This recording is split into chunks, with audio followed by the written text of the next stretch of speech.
তো আজকের ভিডিও শুরুতে একটি ইনফরমেশন তোমাদেরকে আগে দিয়ে দিই। আজকের ভিডিও শেষে থাকছে একটি দারুণ গিফটের ব্যবস্থা তোমাদের জন্য। ভিডিও শেষে একটি প্রশ্ন থাকবে আমার তরফ থেকে এবং যেটির উত্তর দিয়ে তোমরা জিতে নিতে পারবে আমার কাছ থেকে একটি দারুণ গিফট।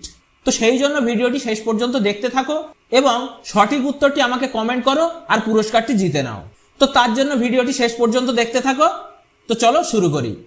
তো আমরা সবাই জানি 2022 সালে মুক্তিপ্রাপ্ত RRR সিনেমার পরে জুনিয়র এনটিআর আর কোনো সিনেমা করেনি, কারণ জুনিয়র এনটিআর অনেকদিন ধরেই ব্যস্ত ছিল একটি বড় বাজেটের সিনেমার জন্য এবং সেই সিনেমাটির নাম হচ্ছে দেবারা পার্ট 1 এবং যে সিনেমাটির একটি টিজার রিলিজ করেছিল বেশ কিছুদিন আগে এবং যে টিজারটি দেখার পরে সকলেরই কিন্তু আগ্রহ বেড়ে গেছে এই দেবারা সিনেমার উপরে।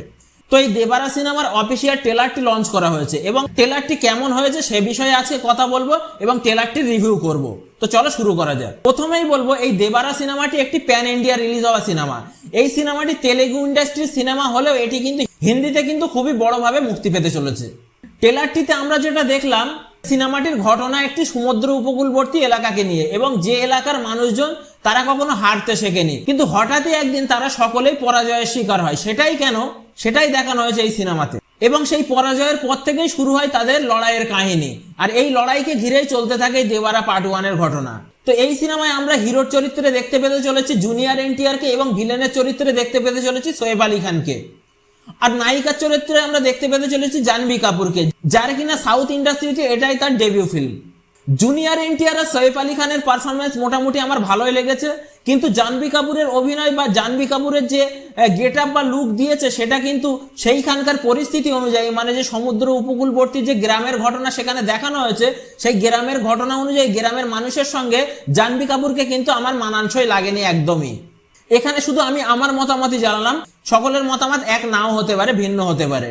এই ট্রেলারটি দেখে আমার কিন্তু বাহুবলীর মতো ফিল হয়েছে, কারণ সেখানেও একজন মানুষ সমস্ত মানুষকে বাঁচার আশা দেখিয়েছে, এখানেও কিন্তু সেই একজন মানুষই সমস্ত গ্রামের মানুষকে বাঁচার আশা দেখাচ্ছে এবং লড়াই করে যাচ্ছে। সারা সিনেমা জুড়ে সমুদ্রকে দেখানো হয়েছে, আমার মনে হচ্ছে সমুদ্রকে ঘিরে এই সিনেমাটি তৈরি হবে। ট্রেলারটি দেখে যেটা মনে হচ্ছে সিনেমাটির অ্যাকশন দৃশ্যগুলি খুবই ভালো হবে এবং যেখানে আমার সোয়েব আলী খান ও জুনিয়র এনটিআর এর যে দুজনের মধ্যে যে লড়াইটা দেখানো হয়েছে সেটি কিন্তু আমার খুব দারুণ লেগেছে, খুবই ভালো লেগেছে।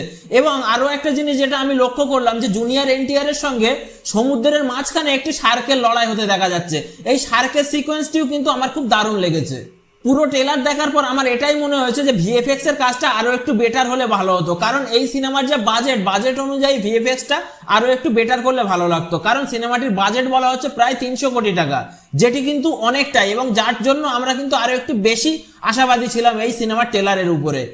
তো ট্রেলারটি যেমনই হোক আশা করি সিনেমাটি ভালো হবে এবং সিনেমাতে আমরা এর থেকে অনেক ভালো কিছু এক্সপেক্ট করব।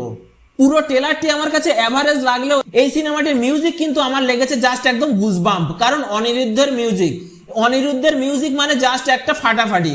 এর আগেও আমরা লিও জেলার বা জওয়ানে আমরা দেখেছি অনিরুদ্ধের মিউজিক জাস্ট ফাটাফাটি, সিনেমা হলে মজা লুট করার জন্য অনিরুদ্ধের মিউজিকই যথেষ্ট। তো এই দেবারা সিনেমাতে জুনিয়র এনটিআর এর ডবল রোল থাকতে চলেছে, একটি পিতার চরিত্র এবং একটি পুত্রের চরিত্র। সাউথ ইন্ডাস্ট্রিতে বেশ কিছুদিন ধরে এই ডবল রোলের চক্করটা চলেই আসছে, কারণ বেশ কিছুদিন আগে রিলিজ হয়েছে একটি সিনেমা থালাপতি বিজয়ের the greatest of all time. এই সিনেমাতেও কিন্তু আমরা থালাপতি বিজয়কে ডবল চরিত্রে দেখেছি, যেটিও ছিল কিন্তু একটি পিতার চরিত্র এবং আরেকটি ছিল পুত্রের চরিত্র। তো দেখা যাক সেই পিতা পুত্রের কম্বিনেশনটা কেমন হয় এই সিনেমাতে, আমরা সেটা দেখবো। তো যাই হোক, এত টাকা বাজেটের সিনেমা, ভিএফএক্স এর কাজটা ট্রেলারে এত ভালো না লাগলেও আশা করি সিনেমাতে ভালো লাগবে। পুরো সিনেমাতে আশা করি ভিএফএক্স এর কাজটা দারুণ হবে। তো অনিরুদ্ধের মিউজিক আর সোয়েব আলী খান এবং জুনিয়র এনটিআর এর লড়াই দেখতে আমি তো যাবই এই দেবারাকে দেখতে। আরেকটি কথা বলি, সিনেমাটির হয়তো আরো পার্ট আসবে, সেই জন্যই হয়তো মেকার্সরা এর আগে থেকেই নাম দিয়ে দিয়েছেন দেবারা পার্ট 1। তো আমি মেকার্সদেরকে এই একটা কথাই বলতে চাই, আগে একটি সিনেমা বানান এবং সেই সিনেমাটি দর্শকদের পছন্দ হয়েছে কিনা, দর্শকদের ভালো লেগেছে কিনা মতামত আগে জানুন, তার রিভিউটিকে আগে দেখুন। সিনেমাটিকে এমন বানান যে যেটা দেখার পরে দর্শকরা নিজেই বলে দেবে যে এর আমরা পার্ট 2 বা সিকুয়েল দেখতে চাই, তখন আপনারা তার পার্ট 2 বা সিকুয়েল বানানোর জন্য প্রস্তুত হন। তো আমার মনে হয় এই সিনেমার ডাইরেক্টর কোরাতলা শিবার এই সিনেমার প্রতি একটু বেশি কনফিডেন্স আছে, সেই জন্যই হয়তো এমন প্রস্তুতি আগে থেকেই তিনি নিয়ে রেখেছেন। তো 27শে সেপ্টেম্বর এই সিনেমাটি মুক্তি পাচ্ছে সিনেমা হলে। তো সকলে গিয়ে সিনেমা হলে গিয়ে সিনেমাটি দেখো, কেমন লাগলো আমাকে জানিও। আর এই সিনেমাটি দেখার পর আমিও একটি রিভিউ ভিডিও নিয়ে তোমাদের সামনে হাজির হব, সিনেমাটি আমারও কেমন লাগলো আমিও তোমাদেরকে জানাবো। তো ভিডিও শেষ করার আগে আজকের ভিডিওর প্রশ্নটি তোমাদেরকে বলে দিই।